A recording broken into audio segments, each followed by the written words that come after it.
Well, good morning once again, everybody. As I say, I think everyone knows me by now. I'd just like to give you a very warm welcome to the NRM once again, and to introduce some of the key players this morning in the process. We're grateful to our hosts and to Andrew McLean, who's Deputy Director, or Assistant Director of the NRM, and also Head Curator.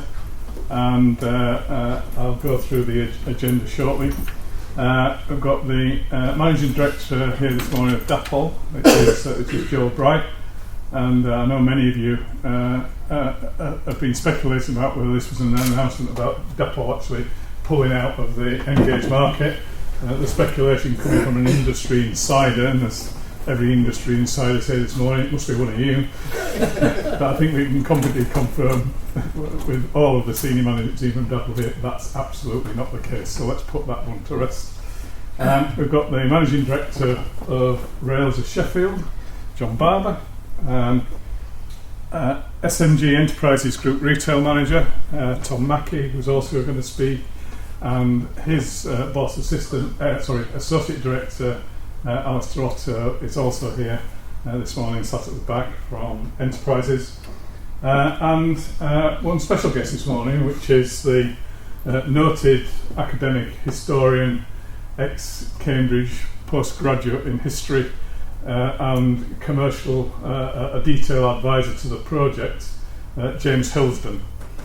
Some of you may know James if you've been involved in legal disputes as either a solicitor, lawyer or barrister, which explains why he prosecutes such strong cases on certain model forums where he is a real stickler for detail, particularly on matters southern and southeastern Chatham. James has advised and helped and worked in partnership with Andy Forty, who's going to do the presentation on the model this morning, and has given some incredible input to the development process, and very much Andy and James have worked as one team in getting this model as accurate as we possibly can.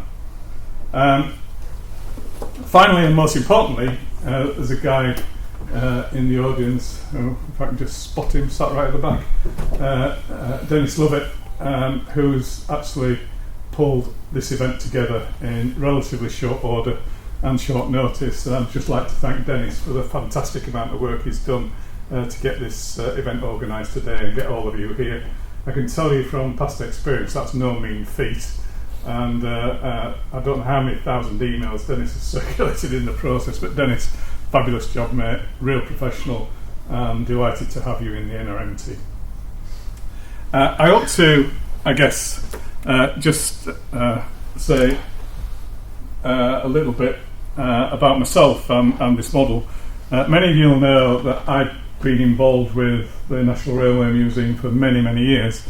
I think I first joined the NRM Advisory Board in about 1994 at the invitation of Andrew Scott, and went through about 20 years of that process, and eventually ended up chairing the Locomotion Museum at the invitation of Steve Davis, because I'd managed to object to Mallard being moved out of the NRM here up to Shildon when I thought it was a major object for this museum. Steve's response was to say, well, perhaps you'd like to consider becoming chairman at Locomotion, and that immediately made me a fan of the decision to move Mallard up to Shildon. So that was how I got there. I was also the founder of the idea of the National Collection in Miniature as a set of models, and founded the Locomotion Models business. In actual fact, it was just about the anniversary, actually, this month. It was 15 years ago, this autumn, that the partnership with Rails of Sheffield started. Because when Andrew Scott and I were discussing the concept of doing the National Collection in Miniature, it was John, Barber and his father Headley who did us the introductions to the manufacturers at that time. And I don't know whether you remember, John, but it was a very, very special trip where we were down in a certain part of the southeast, which I won't mention this morning, but we also went to Leicestershire and met with Graham Hubbard at Bachman, and Graham immediately got the opportunity that was going to be presented by a programme of National Collection models, and that's where the programme started. I don't know how many of you were around at the time when we announced the Deltic prototype, but that started in actual fact the work on that started in 2004, and quite how we actually kept that secret, I have no idea. Even with Anthony Cools, who's now left us, but Anthony even wheeled the thing out of the shed at Shildon. We were one of the first organisations ever to do a 3D scan of that, with massive cameras that were kind of this size for doing the scan. But that was announced on the day with product in the storeroom, and 3,000 pieces sold in 9 days. I mean, that would be something special to achieve today, wouldn't it? I'm sure with the model we've got here, we're going to see a similar kind of sales profile in the very early stages. So the partnership with Rails started 15 years ago, on and off. We've had various levels of contact, but quite how I ended up as chairman down at Rails is still a bit of a mystery to me. But John sort of caught me one day about 4 years ago, and we talked about prospects and how as I was, Tom had now started a process of strengthening the management team around the models business, which had grown to be £1 million plus a year business. We'd done 3 years on the trot at over £1 million. That we needed more management than me trying to do it part-time as a non-executive. And it was an opportunity John and I have been great friends for more than 15 years now, to see what we could do to actually accelerate the synergy between Rails and the NRM, and with a foot in both camps. I think that's really working really quite, well, not quite well, very, very well indeed. And it is giving, John's going to say more about that further in the presentation. So if we can just move on to the next, what have I missed, Tom? I'm sure I was supposed to say something else. I don't think so. Done all that? Yeah, sorry, the arrangements this morning, we are going to give you a presentation about the model. We've got time after this for a Q&A. We've got time where we'll make ourselves available for Q&A, one-to-ones for your magazines or videos. And we also have a press pack, which Dennis has told me that you're not going to get till the end, because he gives it out now, you only read it. So all the material that you're going to see this morning will be available on memory stick at the end of the process, and the car park code to save you £10 is also in that pack as well, which you'll get at the end. So this is a hostage situation. Absolutely is. Very similar to my 40th birthday party, Andy, when Princess Margaret attended, and none of us could get out until 2:30 in the morning. She was all over the ballet dancers at the time, but maybe that's not for the video. So the model itself, you can see that we are actually at a very advanced stage. This is not a wish list model. It's not vaporware. The CAD is all complete, totally. The tooling is complete, and what you can see here is not a 3D render. This is actually the first shots from the tool. It's not a first EP, but it is an assembly of the parts from the tooling. So we're not that far away from actually seeing it in realistic terms. For those of you who are in the industry, you'll understand that process is necessarily lengthy, but we're pretty confident that we're going to be seeing this in Q3 2020. Looking at Joel now. Yeah. Everything's totally on target and has been the whole way through the project, through to today. We're a bit tight with this. I think you got it, Andy, on Thursday night from China. In fact, that's the first time it's been assembled anywhere in the world. So we were sweating a little bit for today, but it's here. So the model itself, Wainwright D-Class, much requested. Been a hole in the National Collection programme for a long time, and as one or two of you have already said to this morning, in great demand, and we believe will sell exceptionally well. 7 versions from day one. SECR 737, which is the museum exclusive, only available from Locomotion models. SECR in a similar livery, not identical but similar livery as 488 from Rails of Sheffield, and all the rest exclusively available from Rails of Sheffield as well. So we've got 726 in the World War I livery of grey with straight back lining. Then Southern Region, a line Monsell in olive green. Southern livery 1734, a plain black BR version, British Railways version, with sunshine livery, which is quite unique. Looks very nice, as you'll see from some of the pictures shortly. And then the latest version we could do in of the D class in BR line black, 31574.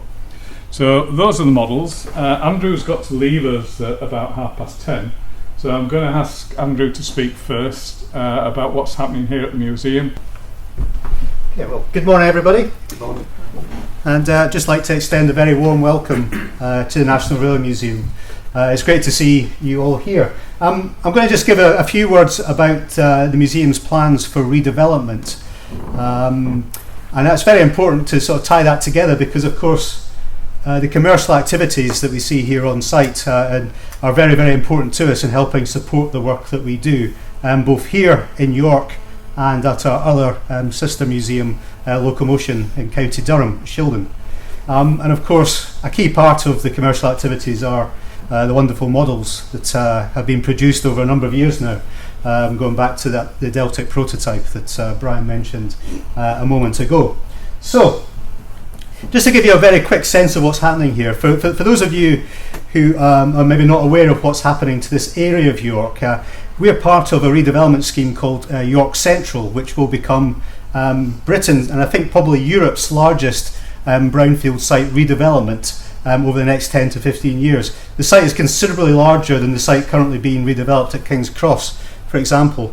Now, we are just one of the partners within the wider York Central scheme. A lot of this is in redundant railway land that goes across the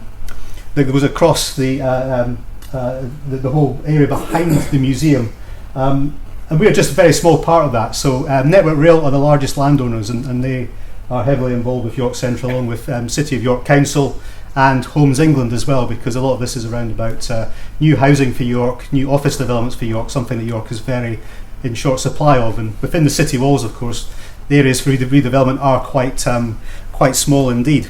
So the images that have been shown behind me are to give you a sense, a flavour of how the museum could develop. This isn't actually the architectural designs, these are just concepts to give you the flavour of what things could start to look like. But the biggest thing for us is to have a new central hall which will link the Great Hall outside of us here with Station Hall. And that for the first time will mean that the site will be completely united on one level.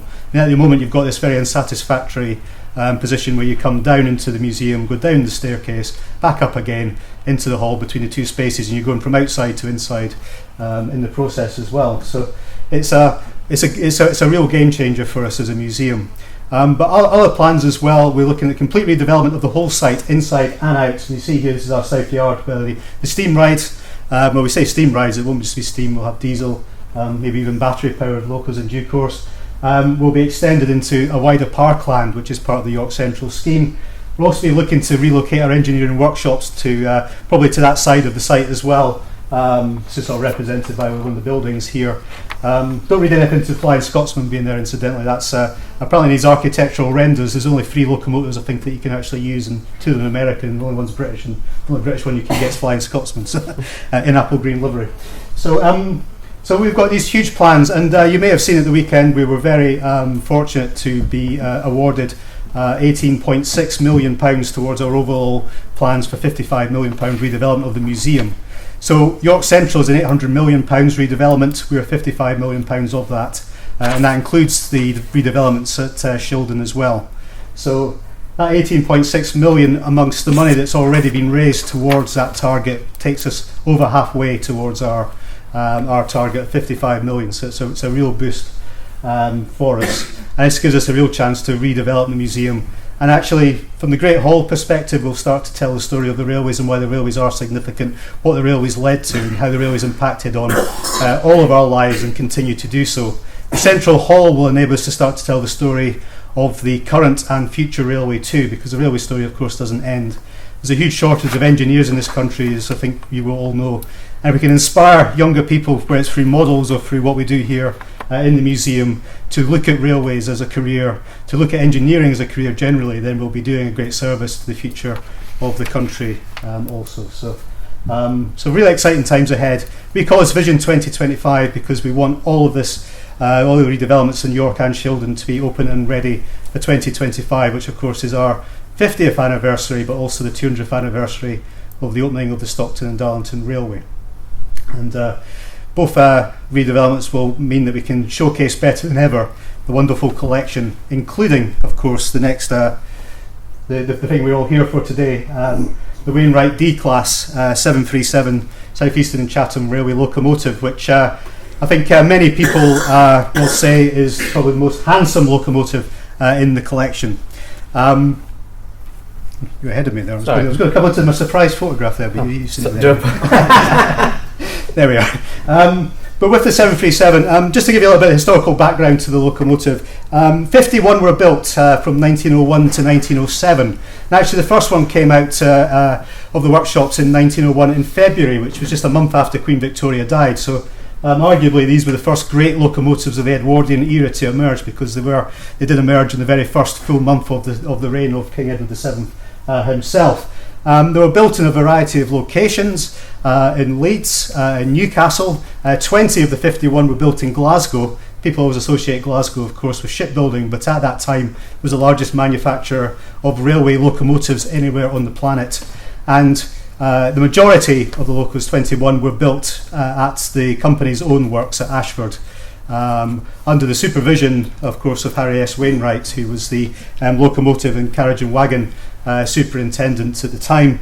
But much of the design features, of course, well, he wasn't really accredited with them, to the chief draftsman, Robert Surtees.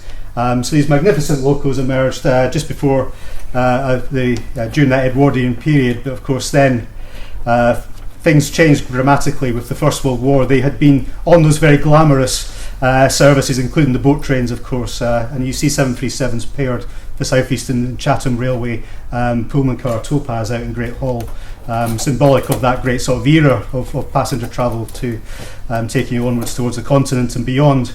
With the First World War intervening, that changed dramatically, of course, and the locomotives became heavily involved on troop and ambulance trains, but also taking military hardware to places like Richborough and other ports as well as the war progressed. So they became real workhorses, and Brian mentioned that one of the models will be in the First World War livery.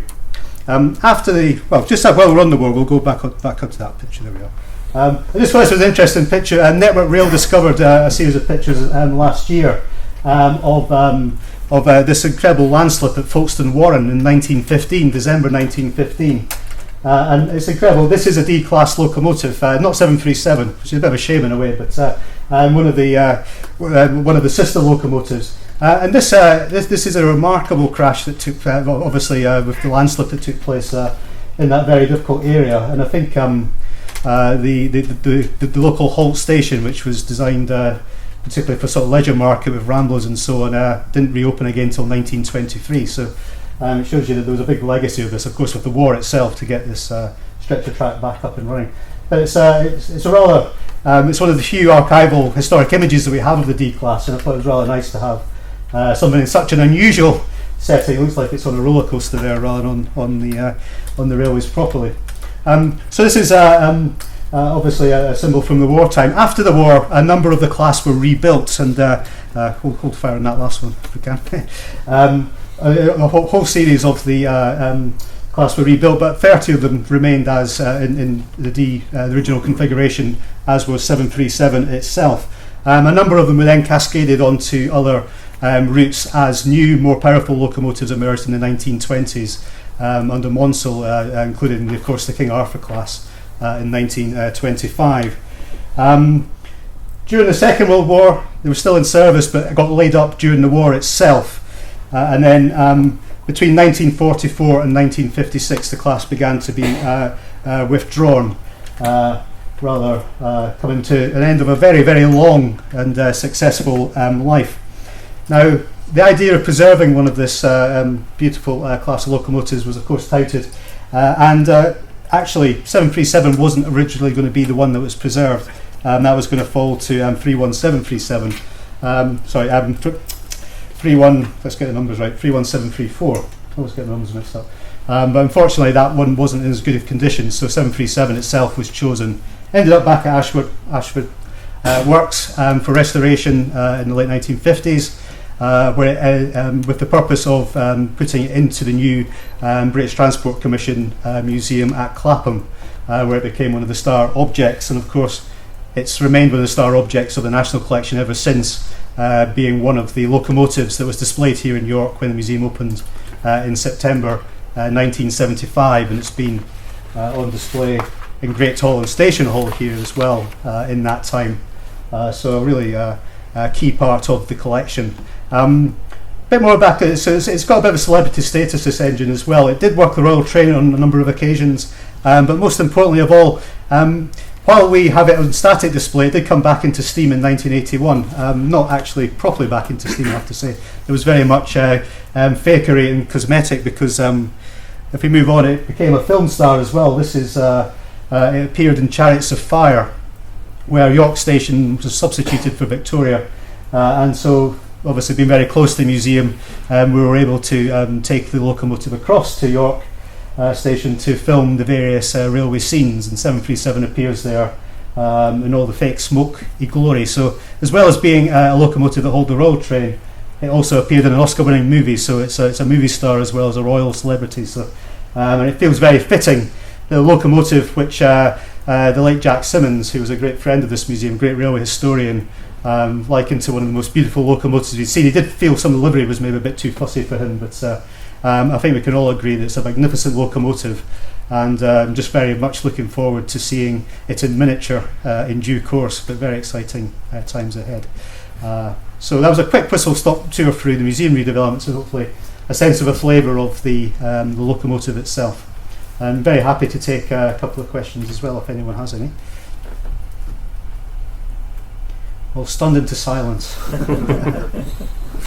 If you're interested in, by the way, if you're in York all day and you go to the York Tap, it's the platform just behind the toilets, quite near the York Tap, and the York Tap itself also appears in Chariots of Fire, so that's a good. There's a good bit of a film tip for you. Okay, thanks very much, Andrew. Okay. Really Thank you, grateful that you've given us this time this morning. Thanks for a very interesting presentation. Now I'd like to introduce Tom Mackie, as I said, Group Retail Operations Manager. Cool. Morning, everyone. So I just thought I'd give you a quick overview of how Locomotion Models sits within our enterprise stream and how it's developed over the course of 2005 when it first founded by Brian, as he's already given you a bit of history and taken half of my speech, so I'll cut it down. I think he read it last night and thought, I'll have this bit, I'll have that bit. And then, Sounds like Brian. Yeah. So as we know, we've developed a number of exclusive models over the years, roughly about 20 I've got it down to, and the new one at the moment is the D-Class. We first started with the Deltic prototype, as Brian mentioned, moving on to others from there. So we've got the City of Truro, Midland Compound, APT, Sterling Single, which came out last year and is now sold out, which was great. We won't talk about some of the issues we had on other things on that, but yes, there's a lot of models that we've produced over the years. I'll just run through. This is a bit of a background on the museum, but it's already been touched on. So basically, our aim of Enterprise is to help fund the museum, and all our profit goes straight back into the museums, because it is a free to entry of all 5 museums. And one of the streams that we use is Locomotion Models. In its peak, we took £1.3 million in revenue, which is fantastic to see. When it does do that, that's one of the, apart from London retail, that is the biggest kind of revenue stream, next one that we make, and then followed by York retail, and then all the other museums, because we have 5 museums in our group, which start at London, York, Bradford, Shildon, and then Manchester as well. and there is possibility that with Rotten, the National Collection Centre, there may be something there as well for us. So we're always looking for other revenue streams.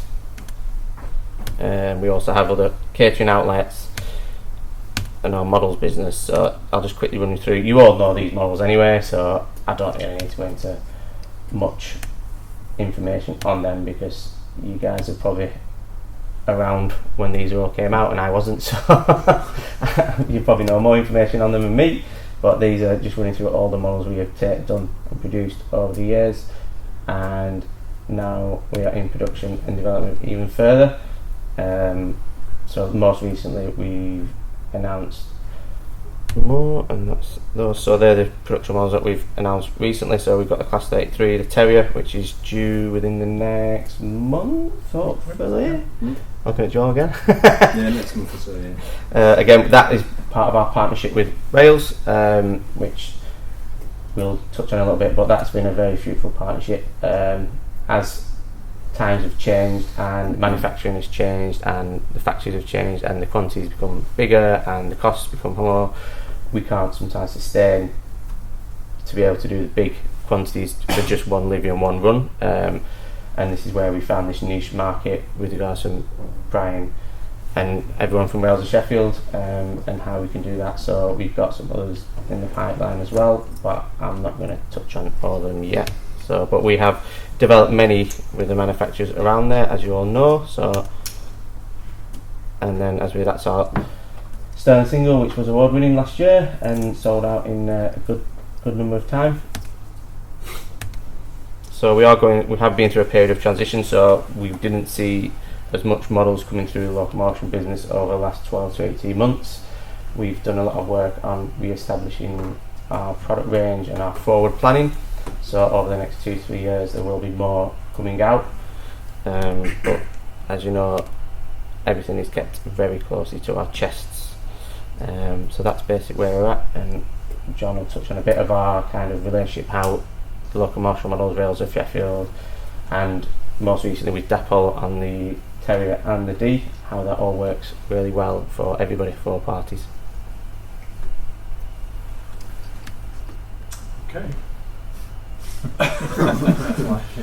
Okay, so thanks, Tom. The recognition. I remember first putting the business plan to London, and when we set up Locomotion models, and people were aghast that we could move from about £65,000 turnover a year to $1 million, and people thought I was nuts. What we actually did was 3 consecutive years we did that, but Tom has very much picked up the baton of that because he very much sees the commercial side of that relationship. But because Enterprises is a public sector funded body, the constraints for cash inside that organisation are pretty tight. You can't take the kind of commercial risks that you would do in a standard retail business, and you're also constrained by the amount of stock that you can actually hold as well. So the museum has to be very careful about how it picks projects and how well that sells and how much stock's left over a certain period of time, otherwise the auditors are crawling all over the accounts. So we have worked hard to work with Rails to find a model that worked for the museum and worked for Rails, that allowed us to do iconic things but sharing some risk. Museum share less risk generally in the projects, as you've seen with the Terriers here. 3 products that we've done with Dapol recently. The Terrier project is a joint project with the museum, and they get 1 out of 12, or is it 1 out of 13 actually, of the Terriers. For Boxhill, you can see them all there.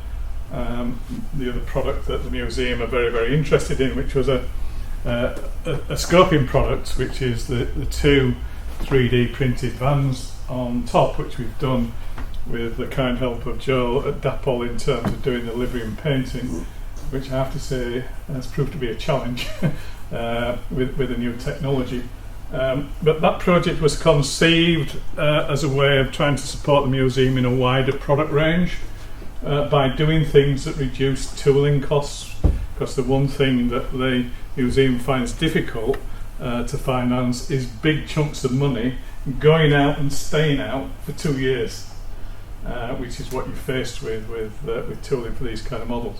So something that doesn't involve tooling, where you can get a fairly fast response, and you can get quick production and quick return.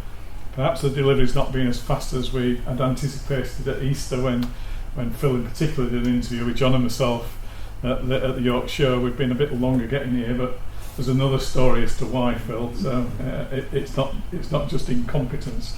We've been doing a massive learning experience in the process. And this was one of the projects that James was very much involved with at the start, where we took something that we thought was going to be fairly simple, which was a van, which proved actually to be extremely complex, because we learned an awful lot in that process as a means of moving to something bigger and something more affordable in small volumes. And I'm really, really pleased with this. This is a new material. It's not traditional 3D resin printing. It's a resin called DLS. It's a cured resin, so it has all the properties of injection molded plastic, and it's got levels of detail and finesse that you can't really achieve in a tooled model. And most importantly, from an assembly point of view, it's 3 pieces pushed together. So there's actually no assembly, basically no assembly of fine detail. It's got a nice weight to it, standard weight without any metal. So there's lots of products in there. And that's the kind of products that we've thought about from the NRM, Tom. Yeah. In terms of if we can start developing this with a partner who understands how to do it and another partner who knows how to paint it, and we produce a product produced in the UK, all totally produced in the UK, that gives the museum kind of a USP as well as a USP for rails. And that's the kind of way the partnerships work. It's been by developing these ideas, one part will try one thing, another part will fail. It's not just about what John's going to talk to now. I was just going to say, John, you might want to say a little bit about what motivated to you to get involved with the museum. My love affair started with the museum in the 70s when I was a young lad, and it's never ended, it'll go on forever. So obviously when I first met you, Brian, it's probably touching on 20 years ago, but probably more importantly when I did the introductions for Hornby and Batman approximately 15 years ago, and you were pushing me to get more involved, but at the time for rails, although we were a successful business, we weren't at the degree we are now. So in my mind, I'd loved to get involved at that time, but I thought no, now is not the time. I'm still growing my business up. Well, the museum hadn't proved itself then either. So. Well, yeah, I guess so. And I thought, we need to be going. The museum needs to be going direct to that then, and getting. And to be honest, Greenwood did a great job, and he put a massive amount of support, which was what I wanted. So going on from that, about 4 years ago, we hooked up, and we talked about. I'd always, if you wanted to bounce anything off me, I'd always, give Brian the best advice I could. And it was actually at a meeting that we did at a launch for Batman. Bradford. Yeah, and we sat down and we sort of. Brian was saying, I'm not getting any younger, although he didn't know it was. He says that every time he talks to him. You would if you had my back at the moment. I'll tell you. And this was it. It was sort of well, maybe this is my time to start helping out more. Then we started talking about the dynamometer car, and what if we could do these models, and what if we could make them, the least amount of risk for the museum, bringing things to the market. That was a classic example where that was being a real high risk strategy on the dynamometer car, because you never know. We didn't know how successful it was going to be, but when we started talking about it, it was like, well, I think we can go for that. I think it's got legs, and the rest is history, so to speak.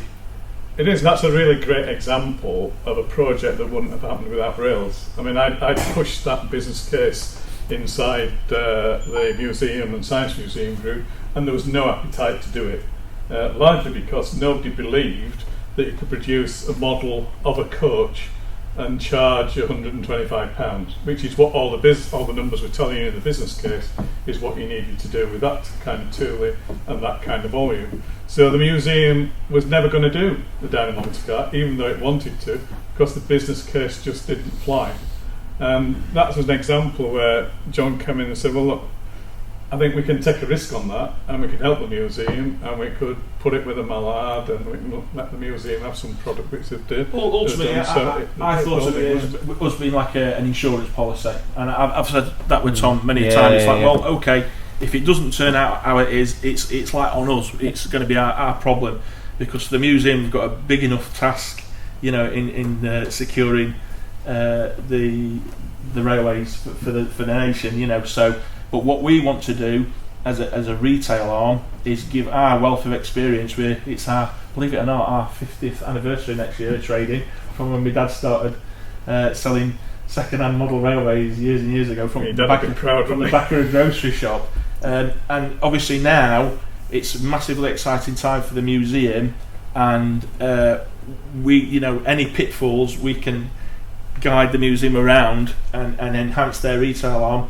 It's our, we're an established retailer, one of the biggest in the UK, and that's growing all the time. So we think, well, we must be doing things right, and we'll keep on that track. But for me, it's an absolute pleasure to work with the museum in a partnership, because I want to see them, expand their retail arm and get more established. It's like a win-win situation for me, because all the enjoyment I've had from a youngster, even coming now, it's like it's in my DNA. So it makes it like a total win-win situation, and it just means that a lot of the collection that the museum have got, we can reproduce it in miniature for the nation to enjoy at home and run under layouts and run an exhibition layouts, and it's like job done really.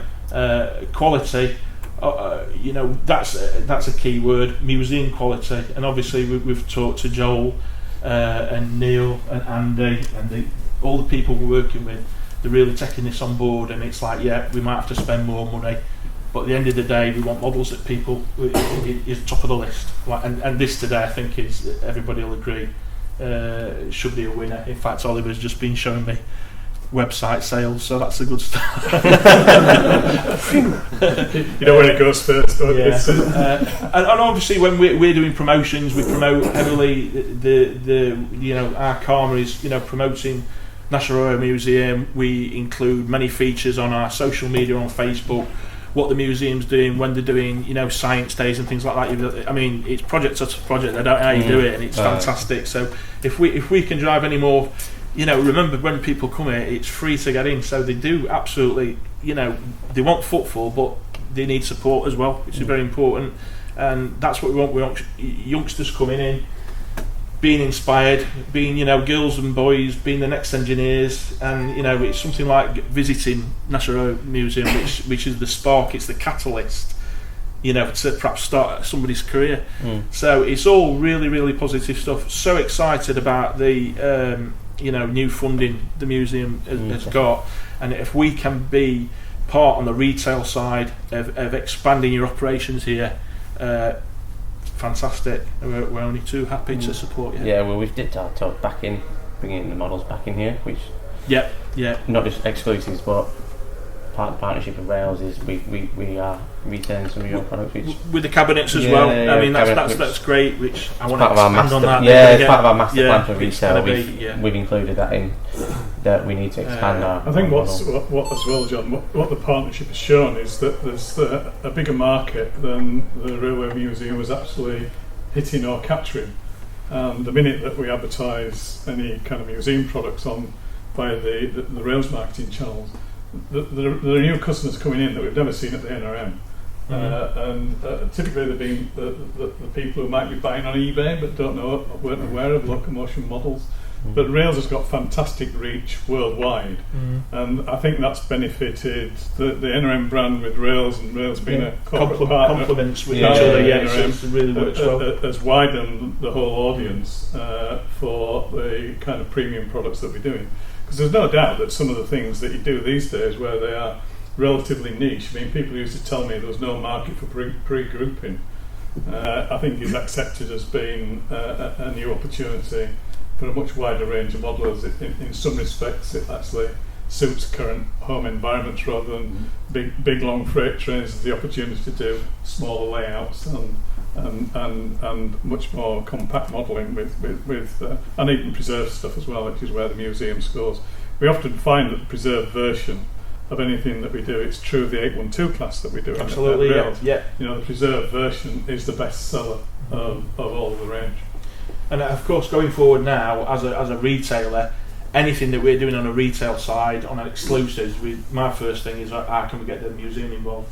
You know, it's like this. So that's the sort of, you know, and obviously it's great doing the National Collection in miniature. That's fantastic, and I want to do all of it. But it's like if there's other opportunities elsewhere, and we can think, well, this is something we can make work. And it's like, you know, phenomenal Dapol support, accurate scale coming onto the market. But you know, people really buy into it and they understand what we're doing, what our goals are, and it's, you know, it's for the good of the industry as a whole, the hobby, and you know, preserving the railways. This is where I come in, by the way. My sorry, am I saying your stuff? No, it's just my role.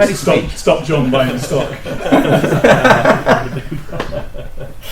No, but Joel's getting his order I can only say it's really good to see so many of you here today, and it's nice to be able to explain what we're doing and what our motivations are, really, because we're all just mad about, you know, real railways, model railways.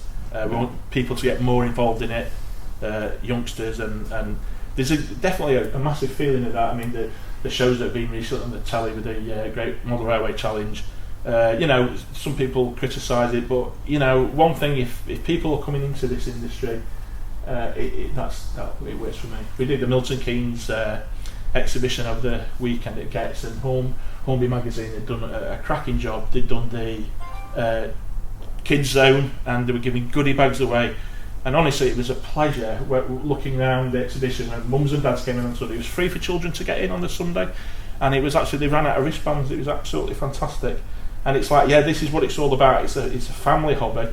You know, there's nothing wrong with little bloke, he sat in his back room modelling, you know, but all in all, we've got to get the next generation involved as well, haven't we? Okay, John, I mean, that's I hope that's a useful insight into the Rails NRM relationship. I know we've been asked a number of times, why is it, how does it work?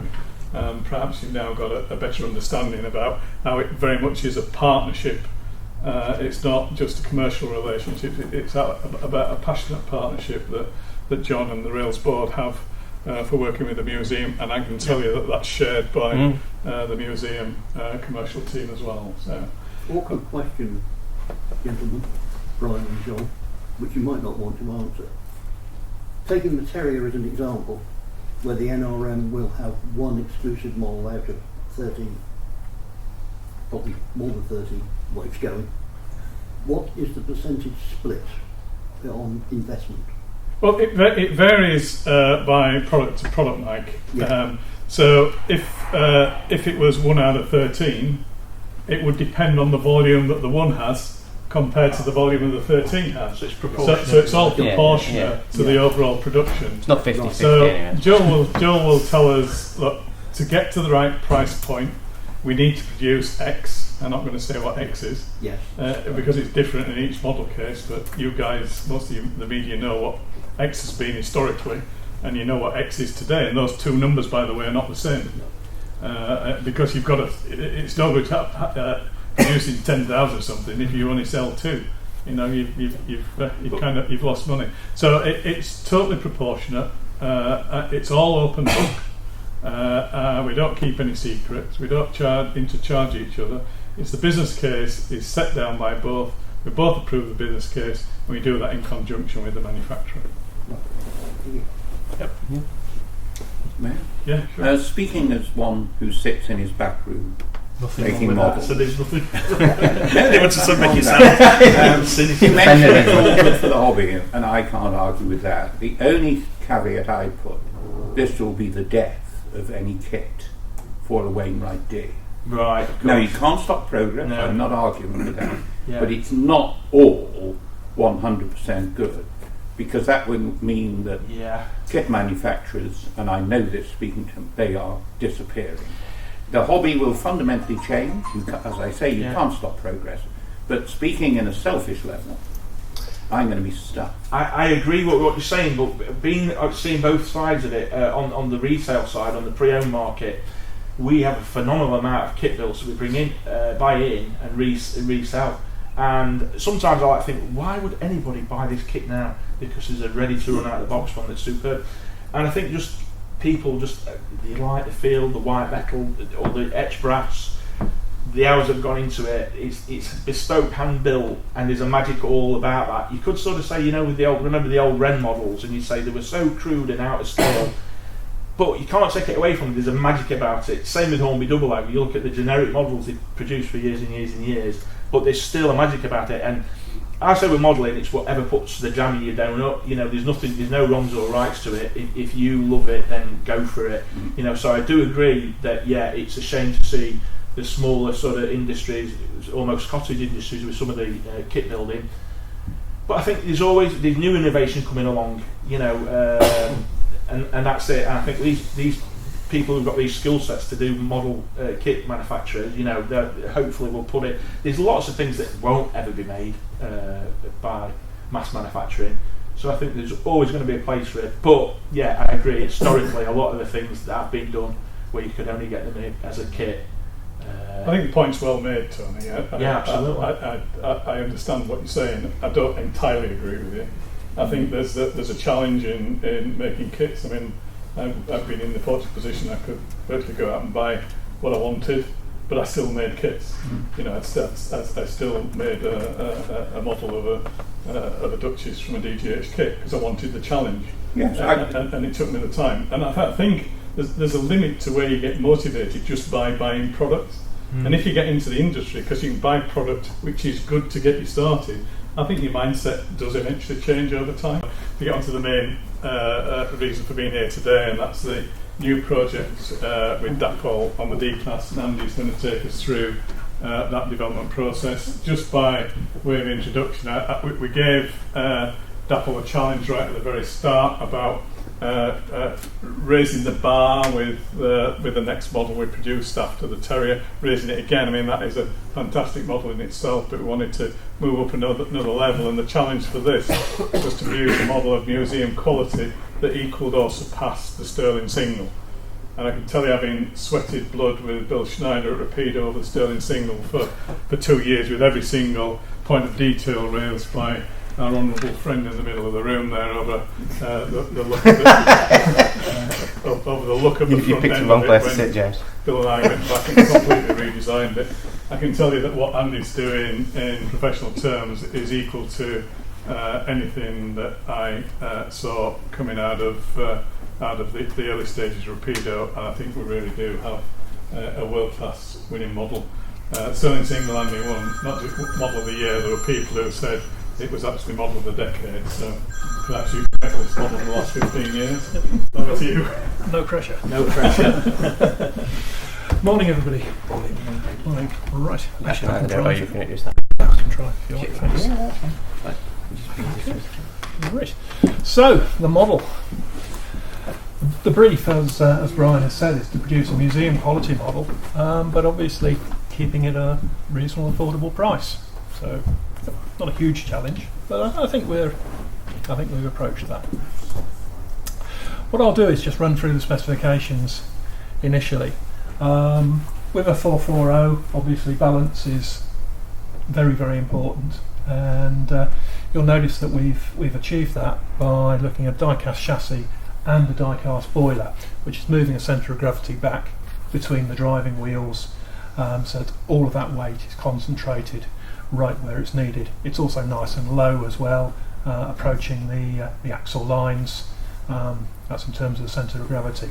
So although we've obviously still got haulage tests, etc., on paper, it's looking pretty good. We've obviously got NEM pockets. There is a modification which isn't actually mentioned on the slides. It is actually present on the sample there. I'm calling it the Brian Shield. What we've done is we've made a little mod to the front NEM pocket which blanks it off and just imitates the prototypical front panel which goes onto the front of the chassis, rather than having that horrible NEM dovetail. So there's a choice. Sprung buffers, of course, and a radius 2 is the design radius. Electrically speaking, we're picking up from both the tender and the driving wheels. There's a 5-pole motor mounted in the boiler. The PCB uses our new pull-out PCB. For those of you who aren't familiar with it, the smoke box door comes off and the PCB slides out on moulded rails. There's an electrical socket mounted back in the boiler, and on that PCB there is a mounting for the DCC socket and also for a sugar cube speaker. Uses an X18 decoder, and we've got also the snap fit conductive drawbar, which I'll mention a little bit about later on. That enables the electrical connection between the tender and the locomotive in a reliable fashion.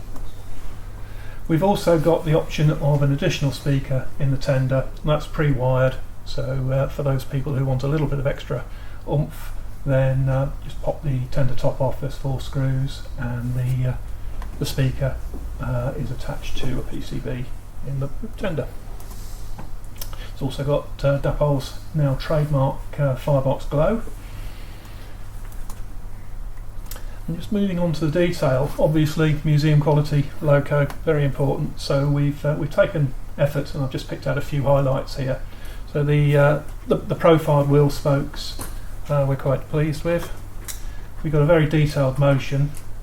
I'll show you some more detail on that shortly. The coal load, it's always difficult to know what to do with a coal load in a model. Some people like them, some people loathe them, so we'll do both. The tender is actually profiled correctly to the actual prototype, and it has a drop-in plastic coal load, so if one wishes to add real coal or model a different level of coal, then that's easily done. The backhead and cab detail is fully detailed, very authentic within the production process. And then we've got to look at variations. So the D-Class, which we see downstairs, has got the round porthole style windows. There was also a version that had 2 rectangular windows, and I've got a cab moulding on the lower shelf to show that we've tooled that. Sorry, I've got it the wrong way around because I'm reading a slide ahead. Yes, so that's the 2 cab types. The 2 boiler bands, there are 5-band boilers and 4-band boilers. So that's the 2 variations on there, and the cab details I've already mentioned. 3 chimney types throughout its life, the early, the middle and the capuchin style chimney. 2 smoke boxes, smooth and riveted. We've got the smooth on the first shots. These are actually first shots, so literally first time it's been assembled, fresh from the moulding machine, and the die-cast tooling, etc., for the riveted smoke boxes is just being fettled. 3 tender variations, with and without raves, and with and without steps, and the permutation for the crossover in between. There are many additional variations which I won't bore you with later, but or I can bore you with later, but there are a number throughout its life. It was a very long-lived in-service locomotive and was modified a number of times, but we've tooled for different different valve positions, different drain cock positions, etc. So a little bit more detail on the pull-out PCB. As you can see on the drawing, it's all contained on there. Slides out, socket on the top, and a standard sugar cube speaker clips on underneath. The speaker in the tender just drops in, again a pair of screws and 4 screws holding the tender top on. The snap-on or snap-together tender, that's always been a bugbear of mine, using wires and plugs and sockets and various other pins. So I was looking at a more robust solution. With this, we've got kinematic style coupling on both sides, so we can have very close coupling between the 2 units, but as we go around the bend they will separate. And what we've got here is a PCB with electrical connections on both sides going into a plastic shell, and there's a little jigsaw puzzle like piece here which actually clips together in addition to ensure that it won't separate.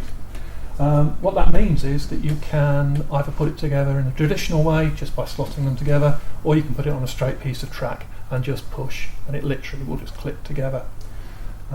So I hope that will, in practice, solve many of the issues that bugged other locomotives with tenders and electrics in the tender.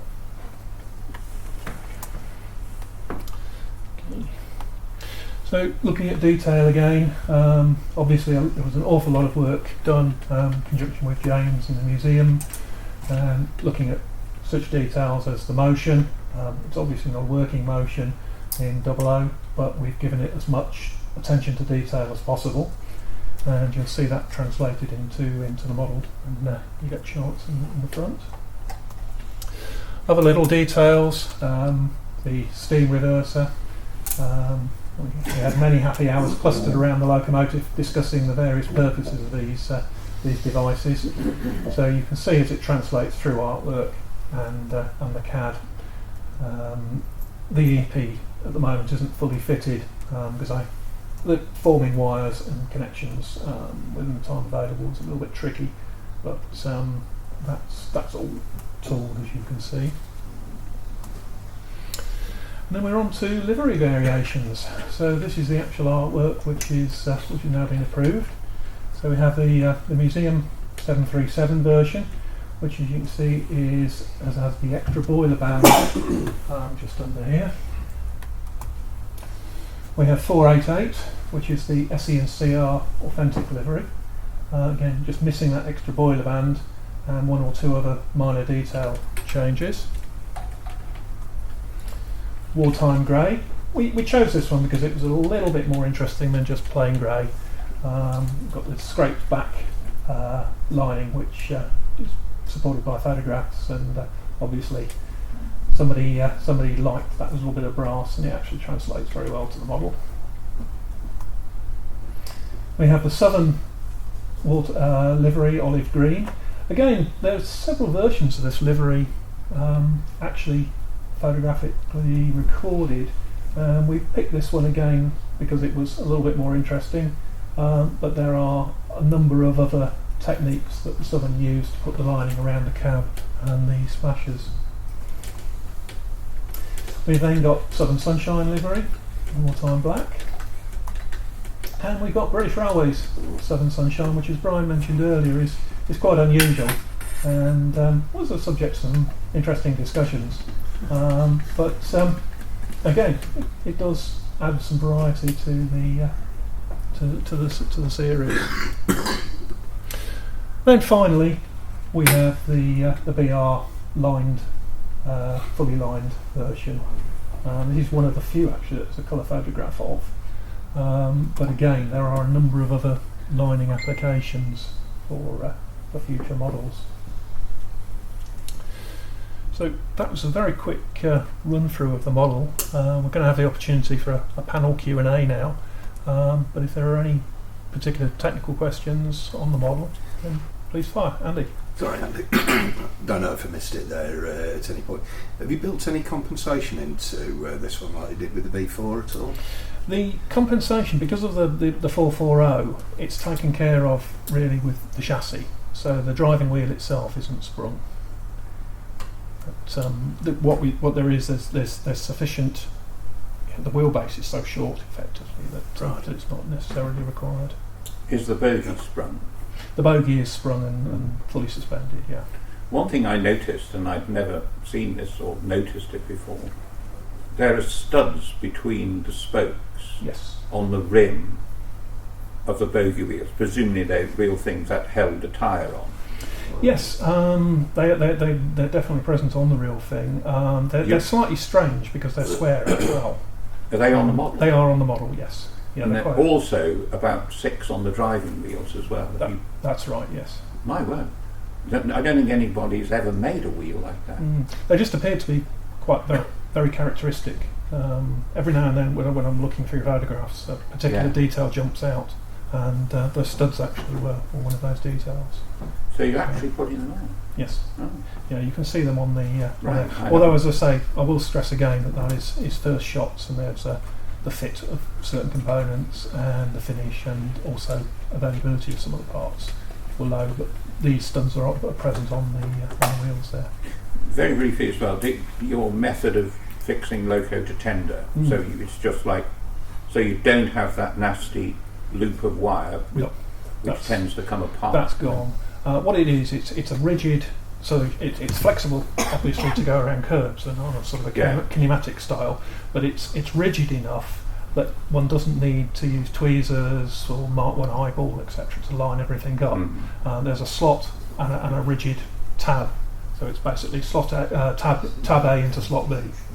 But that's a valid criticism of some earlier models that I've known people trying to get the plug out of the socket. Yes. You'd actually pull the wire out. Having repaired many of those models in the past, Good. Definitely. Thank you. How much of a constraint is it having to meet second radius? It's nowhere near as first radius really is the major hurdle. For second radius, it's really items like debris guards and footsteps, etc. Those are the sort of things that one needs to be missed off. We were fortunate enough that Mr. Wainwright actually was obviously a modeller, and he's put everything well out of the way, which means that we can actually fully fit them with debris guards, and there's no steps near the front bogie, so we don't actually have to compromise. So the accessory pack will be fairly light with this particular model, but it is a case by case basis depending on the model.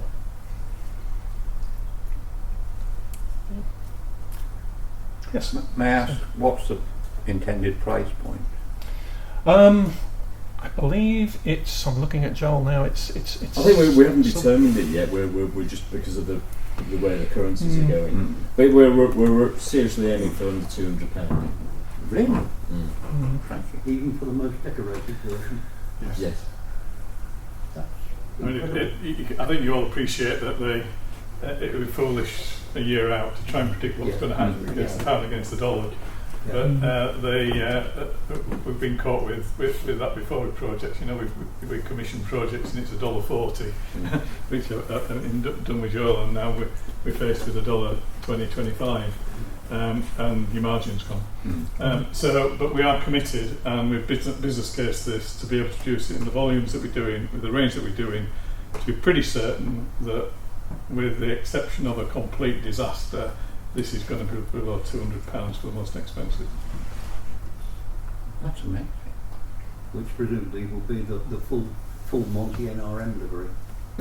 Yes. And probably 488 as well. Yeah.